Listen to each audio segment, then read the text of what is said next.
Mais uma vez estamos reunidos buscando pela leitura e estudo do livro Painéis da Obsessão, de Divaldo Franco, pelo espírito de Manuel Filomeno de Miranda.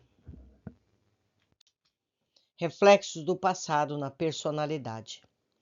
Quando me surgiu a oportunidade própria, não pude sopitar das interrogações que me ficaram em decorrência da excelente orientação que a irmã Angélica, dirigindo-se aos seus pupilos, a todos por extensão, nos proporcionou. Assim, quando o Dr. Lustosa, no intervalo das suas atividades, veio estar comigo, não adiei as inquirições que foram gentilmente atendidas.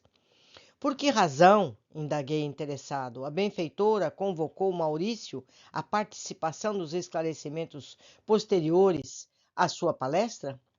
Por que o jovem se apresentava com reações psicológicas tão estranhas?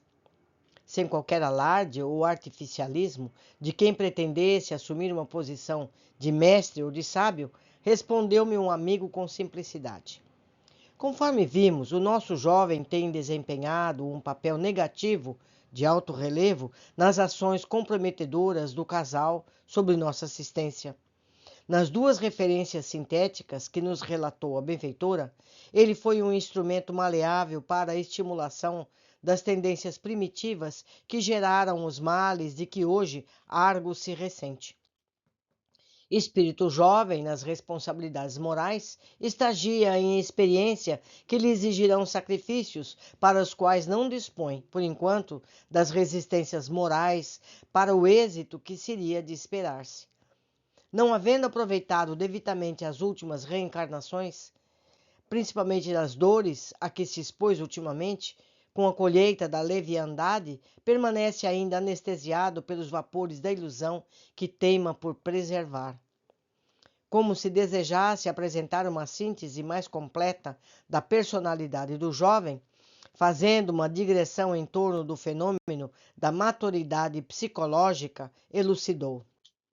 A psicologia tradicional esclarece que a infância se caracteriza pelo egocentrismo, em que ainda há moral, às vezes cruel, a criança exige ser amada, protegida, tornando-se um ser captativo que toma, exige atenção, passando posteriormente a uma posição oblativa, quando lhe surgem os desejos e aptidões para amar, para oferecer, para servir, iniciando-se o período de amadurecimento da área da afetividade. Em decorrência, a criança, por falta de tirocínio e de reflexão, vive o presente, não tendo uma visão, senão muito incompleta e mesmo fragmentada, das realidades tempo e espaço.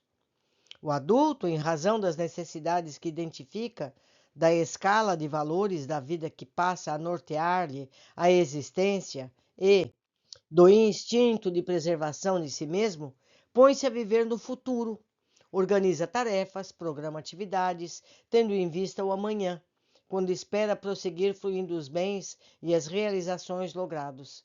A pessoa de idade avançada, porque crê que o futuro perdeu qualquer sentido, em razão da falta de tempo que a vida talvez não lhe faculte, apega-se ao passado, vivendo de recordações, remontando as mesmas sobre qualquer pretexto. A transferência do indivíduo de uma para outra fase, do presente para o futuro ou para o passado, caracteriza-lhe o amadurecimento afetivo. Muitas vezes a criança, não podendo superar uma ocorrência que a assusta e não encontrando apoio emocional para diluir o incidente, gera um bloqueio, como um trauma, que lhe impedirá o desenvolvimento e a transposição de uma para outra fase, chegando ao período de adulta repetida no estágio de infantilismo. Isso explica as reações de imaturidade de muitas pessoas ante as ocorrências e as circunstâncias mais variadas da vida.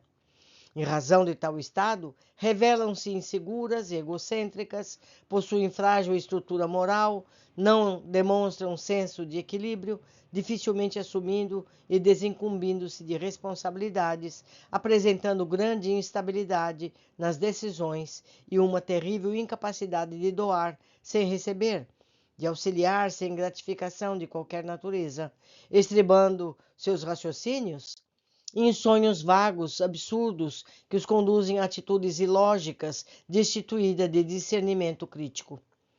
Como consequência, têm a forma e a força de adultos, exercem funções, desenvolvem programas pertinentes à idade da razão, sem que haja saído da infância, porque são dicotomias, uma aparência física adulta e uma psique infantil. Tornam-se perigosas em decorrência das suas reações imprevisíveis diante das ocorrências que as surpreendem ou promovem. Ora, sob o ponto de vista espiritual, trata-se de criaturas jovens na responsabilidade, não habituadas aos compromissos superiores, cujas experiências se desenvolvem em campos de superficialidades e interesses pessoais, sem maiores aquisições morais. Soma-se a essa conduta imatura a interferência psíquica dos espíritos afins, dos adversários da retaguarda, que as levam a estados de grave apatia, desinteresse pelos valores nobilitantes, e porque maleáveis às induções perniciosas, transformam-se em instrumentos de perturbação e delinquência. Aparentemente são simpáticas por conveniência, gentis enquanto os seus interesses têm primazia, saturando-se com facilidade de tudo e de todos, transferindo-se de ideais e objetivos que até pouco eram a própria vida, para outros ou nenhuns, com a maior aparente desfaçatez e irresponsabilidade. Para o bem da comunidade e deles próprios, cabe aos adultos fazer um exame de si mesmos, uma autoanálise das suas atitudes, uma avaliação periódica do comportamento, envidando esforços para educar-se ou reeducar-se no campo emocional ou no setor comportamental, no qual se lhes faça necessária. Assim, mediante disciplina da vontade, exercício mental correto em torno dos ideais relevantes e dos pensamentos enobrecidos, se tornarão mais duradouros os impulsos para o equilíbrio que se estruturará ao largo do tempo em atividades salutares, evitando-se prejuízos sociais expressivos, distúrbios psicológicos e de comportamentos numerosos, e serão interrompidos graves conúbios obsessivos de largo curso. A maturidade psicológica das pessoas leva-as a uma atitude dinâmica em que ele busca desenvolver-se cada vez mais, oferecendo-lhes possibilidades de realizar uma situação harmônica entre ele, a sociedade, o ambiente no qual se encontra colocado. Certamente que esta conquista é obtida através das reencarnações, como decorrência das vivências e aprendizagens que despertam no ser a consciência que abre as possibilidades para além do pensamento, a faixa da intuição. Calou-se por um momento.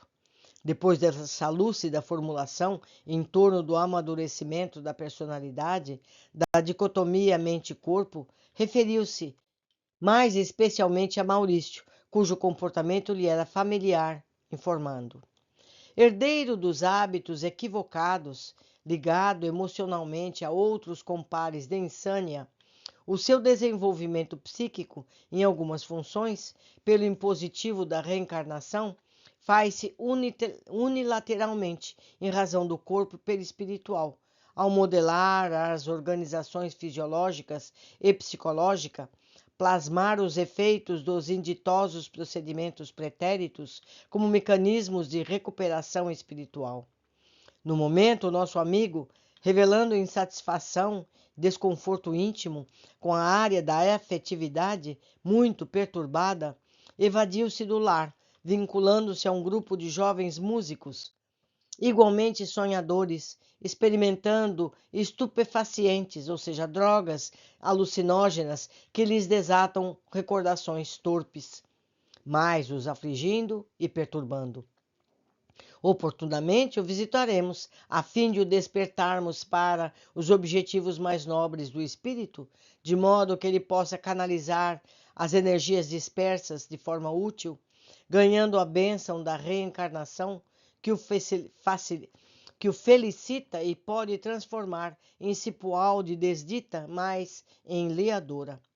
Oxalá ele mantenha as recordações do encontro da noite e deixe-se arrastar pela melancolia, pela frustração em face da não colheita da paz e alegrias duradouras no seu atual comportamento, favorecendo-se assim com as brechas mentais para a inspiração e a condução dos seus passos em tentames espirituais mais condizentes com os objetivos da vida atual.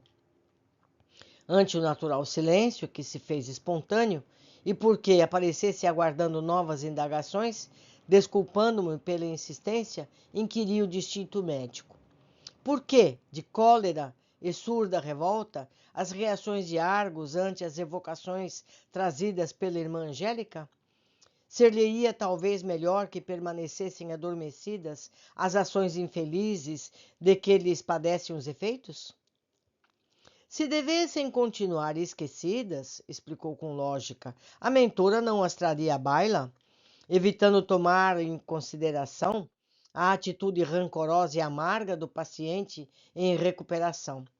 Sabemos que todo fator, oculto ou esquecido, de trauma, enquanto não liberado, prossegue como bloqueio, impedindo a renovação no campo em que se instala. A conscientização de qualquer ocorrência é indispensável para uma legítima avaliação de resultados, com o competente interesse por aprimorar a realização, quando sadia, ou correção do ato pela reeducação e novas tentativas de reparação. Além disso, os nossos conceitos em torno da maturação psicológica da personalidade de Maurício são perfeitamente aplicáveis a Argos, que se revela emotivo em excesso quando se permite a autopiedade, elaborando esquemas de evasão sob alegações em que o utilitarismo prevalece. E porque as pessoas tombadas em erros, quando são flagradas, costumam justificar desconhecimento dos fatores que as levaram a enganos, produzindo-se a recordação dos malogros de nosso lado e contando-se mesmo com o parcial esquecimento quando dá volta ao corpo, sempre ficam reminiscências que afloram nos momentos próprios, sinais vermelhos na mente como advertências inconscientes ante novas decisões precipitadas que levam ao caos, receios de prejudicar os outros, dando surgimento a responsabilidades e consciência de justiça. As reações de enfado, ressentimento, de amargura e de cólera decorrem do temperamento apaixonado e caprichoso de quem se acostumou à usurpação, sem admitir críticas ao abuso de posição, sem dar lugar à advertência e da arrogância que não permite a admoestação. A dor, porém, se encarregará de lapidar-lhes arestas, submeter-lhe a cerviz mediante os limites orgânicos e as resistências enfraquecidas, a par dos contínuos conflitos na afetividade e no relacionamento social que buscará como fonte de emulação, ressuscitando as velhas paixões, porém sofrendo rejeição aqui, indiferença acolá, após ser contestada a pouca utilidade que possui no jogo das trocas de valores, num contexto apaixonado e doente com o que vivem largas faixas da comunidade terrestre, para as quais a amizade, a afeição fazem-se estabelecidas e sustentadas pelos sórdidos implementos das coisas vãs. O nosso Argos tem um largo caminho a percorrer nestes 5 anos, no qual a dor e o receio lhe farão companheiros constantes, trabalhando seu espírito rebelde e comprometido. E Áurea? Tornei a interrogação. Reencontrará os a quem perturbou? Notei-lhe a reação de desagrado em relação ao esposo e de suspeita de referência ao amigo. Não lhe teria sido negativa a evocação dos acontecimentos? De forma alguma, retrucou o peremptório. Todos conduzimos inevitavelmente as próprias experiências. Ignorá-las não significa tê-las superado. A dívida esquecida, por melhor que seja a intenção do comprometimento, permanece aguardando liquidação. As nossas, como os nossos afetos, ressurgem pela estrada com as disposições que lhes estabelecemos ou motivamos. Ninguém caminha desacompanhado de parceiros, amores ou inimigos. Renascimentos no corpo é dieta para a evolução, com os ingredientes necessários à saúde moral e espiritual de cada qual.